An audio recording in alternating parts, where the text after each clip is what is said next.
भोलिको दाइ त पुरा पिङ्क रेनकोटमा हिँड्यो। अहिले चाहिँ ठ्याक्कै 11 बज्यो। 11 बज्दा चाहिँ हामी अब गुर्जे भन्ज्याङ आइपुग्न लाग्यो होइन। ठिकै हो, अब हामी 10:30 मा चाहिँ हिँडेको। 10:30 मा हिँडेको मान्छेहरू अब आधा घन्टा यहाँ आउन लाग्यो भनेपछि अब हेर है ओभरअल भ्यू। यो हो मनसुनको वेदर। मनसुनको वेदर जस्तो राम्रो चाहिँ होइन जिन्दगीमा के पनि छैन क्या। जुनै सिजनलाई नै बिट गर्न सक्छ मनसुनले, हो कि नै? वाउ, हेरेर यो झर्ना कत्रो ठुलो हुन थालिसकेको छ। यो पनि एक प्रकारको झर्नै हो है, सानो भयो भने झर्ना एक झर्ना क्या। हाम्रो ग्याङ चाहिँ आउँदैछ है। वाह, हेलो हेलो गाइस। ओए झर्ना आउन थालिसक्यो क्या दाइ। कस्तो राम्रो सिनरी देखेको आज त। Oh my God, I am so happy. नेचरमा आउने बित्तिकै I will be the happiest person, हो कि नै? Wow, look at this clean weather. मेरो फोनमा चाहिँ यस्तो दामी देख्दैछ झन् होइन। यो भाइहरू एउटा बजार आइपुग्यो होइन, न बजारको नाम यहाँ। तर अस्ति नै हामीले खाजा खाएको थियो। खाजा खाना भन्ज्याङ होला सायद। या दिस इज खाना भन्ज्याङ। ओके, कस्तो राम्रो देखेको के, जहाँ हेरे पनि आफै आफ। ओ माई गॉड, गाउँ आएको जस्तो फिल भयो। फोन नबोलिकन बनाउँछु ल भ्लग।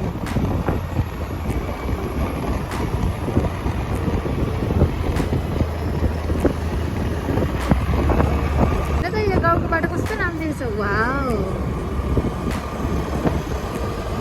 यस्तो हो नि त गाउँ भनेको त। वाउ, कति क्लिन छ। त्यही भएर आई लभ नुवाकोट है। कति राम्रो छ। हामी पुरा राइडिङमा घुमिरहेको जस्तो लाग्यो। एकचोटि हामी सैलुङ गयौँ, आज हामी मैलुङ जाँदैछौँ। वाह, हो कि नै? ओभरअल भ्यू अफ चिम्पाने बजार। अनि बजार ठ्याक्कै हामी 11:40 मा कट्यो। कस्तो मलाई त तराई आएको जस्तो फिल भयो। साउमा खेतै खेत, आफै आफ, तराई हो। अनि रोड हेर यस्तो चिल्लो।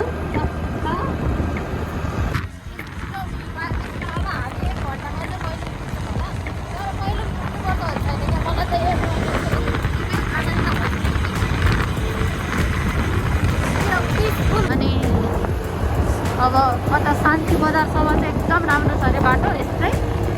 तर शान्ति बजार कटेपछि चाहिँ बाङ्गे धरेर पुग्ने ठाउँमा चाहिँ आई थिङ्क अफ रोड होला। यो त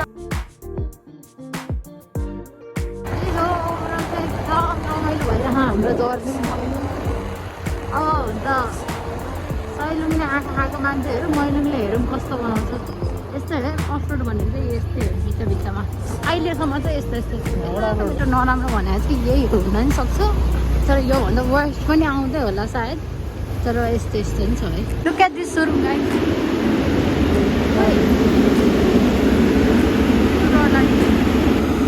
कस्तो कति हो, कति क्या झर्ना छ। रमाइलो भइरह अहिले गाइस, इन्जोय दामी है। अरूभन्दा नि त्यो देख्दा चाहिँ मनै कस्तो भयो क्या, वाह भइरहेको क्या। अनि त्यो दाइले अनि के भन्यो भन।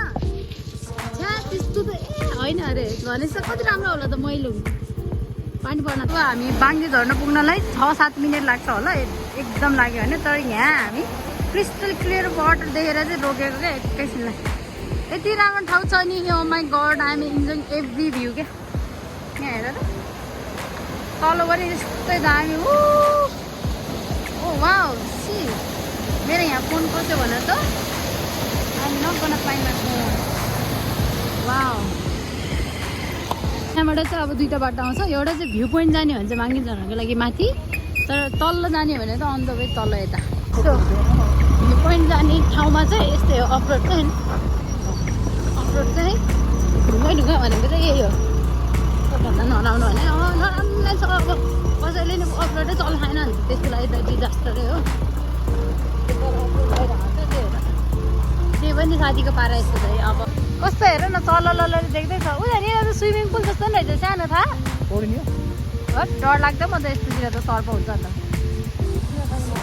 ल अब हामी चाहिँ एकैछिनमा पुग्छौँ होला ओ आज त सबैजना everyone looks in black and दुईजना मात्रै व्हाइटमा रहेछ भाइ र बहिनी सबैजना कालो लुगा स्कुटर नि कालै मान्छे नि कालै आउटफिट पनि कालै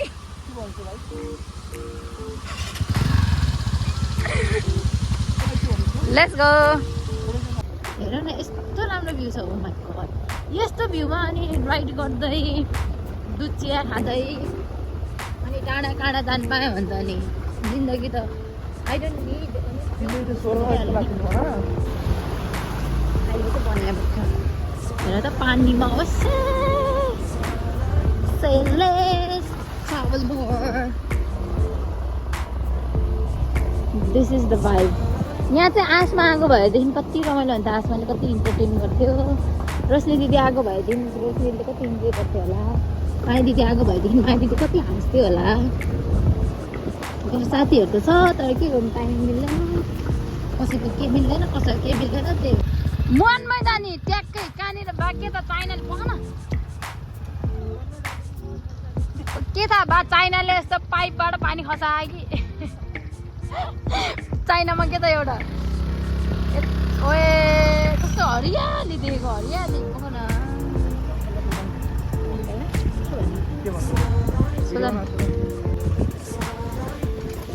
बाजे कति टाइम लाग्छ अब त्यहाँ भ्यू पोइन्ट जानलाई हजुर बाटो यस्तै हो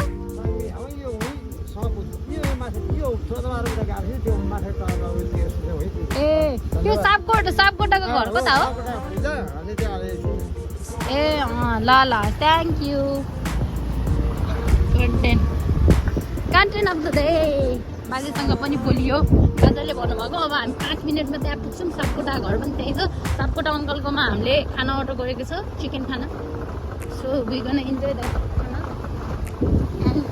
ल है अहिले चाहिँ हामी ठ्याक्कै सापकोटा होमस्टे आइपुग्यो बाइकहरू पार्किङ चाहिँ यहीँ छ अनि त्यहाँ सापकोटा दाइको होमस्टे अनि यहाँ साथीहरू आउँदैछ आउनुहोस् कन्टेन्टको लागि चर्चमा भाँचिने गरेर लडाइ चाहिँ डुङ्गाइ लाएर अब यहाँ आएर यस्तो चाहन पायो भने चाहिँ कति रमाइलो हुन्छ यहाँ चाहिँ त यिनीहरू त एकदम फोनमा एकदम घुस्यो क्या अब चाहिँ हामी तल लाग्दैछौँ अब हामी कति मिनट 5 मिनट म्याक्स भनेको 5 मिनट चाहिँ पुग्छौँ होला भ्यू पोइन्ट है अनि यस्तो छ यति हरियाली छ यति दामी छ हेर्न त्यो भाइलाई चाहिँ फेरि उटपटाङ गर्नुपर्छ क्या 10 थरी ठाउँमा चढ्नुपर्छ 10 थरी ठाउँमा जानुपर्छ यो भाइलाई हेर यो भाइले गर्दा आज ढिलो आइपुगेको यार अघि आइपुग्थ्यो सिस्नुले लामो क्या हो तँलाई सिस्नु है यो चाहिँ फेरि रमाइलो त होला नि होइन एकदम दामी रमाइलो भइरहेको है बाटोमा चाहिँ सिस्नु नै सिस्नु ओ पानी खोइ पानी छोडे पानी छोडे आएन कि साँच्चै पानी छैन जस्तो छ त त्यो दाइले त अघि पानी यस्तो उडेछ कसम त्यहाँ होइन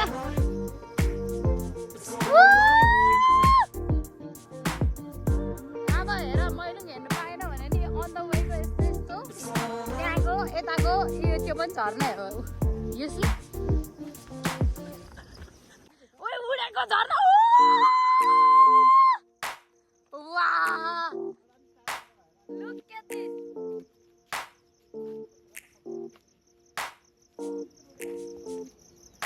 स्पिचलेस भयो यार म त वाह कस्तो दामी देखेको है तर क्या दामी वेदर खाली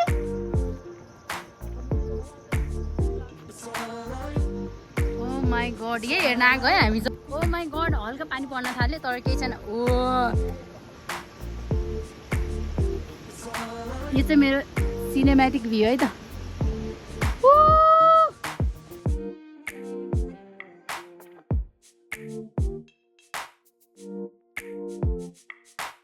ढडुवाहरू है यिनीहरू चाहिँ भ्यू देखेर अचम्म परेको यो एउटा बाँदर हो रातो बाँदर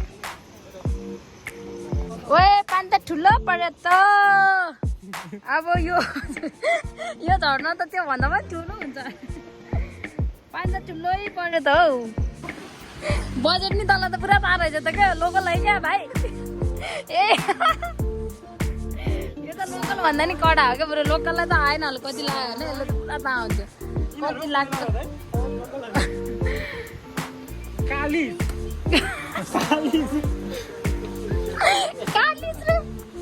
कस्तो नकिन्ने यस्तै त रमाइलो हुन्छ नि ओए तर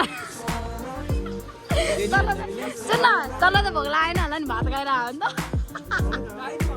काम चेन्ज भयो यो भ्यूसँग एउटा चिया त एउटा भयो त्यसपछि अब मासु भात रेडी हुँदैछ अन्त वाउ माम हेर्नुहोस् माम कति मिठो छ and weather right now is raining हेर्न आफ्नै घर जस्तो अब यसले त भाँडा मान्नु लाग्यो क्या हो दाइ भाँडा मान्नु लाग्यो ओए यता हेर्दा भाइ मिठो भए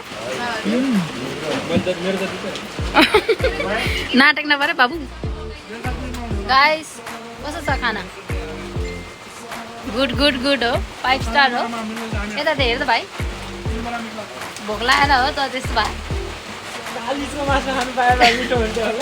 ओए तल त भोक लागेन होला त भात खाएर आएन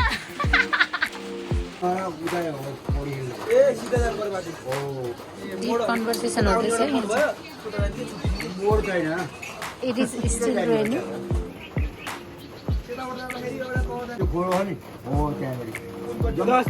अघि हामीले के त त्यो ऊ जस्तो रहेछ भनेको थियो नि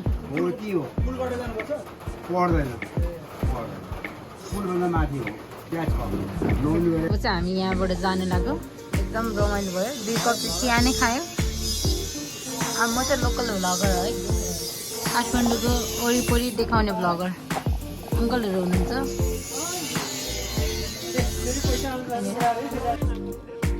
हामी चाहिँ अब सापकोटा होमस्टेबाट तल्लो जानु लाग्यो तल्लोपट्टिको झरनामा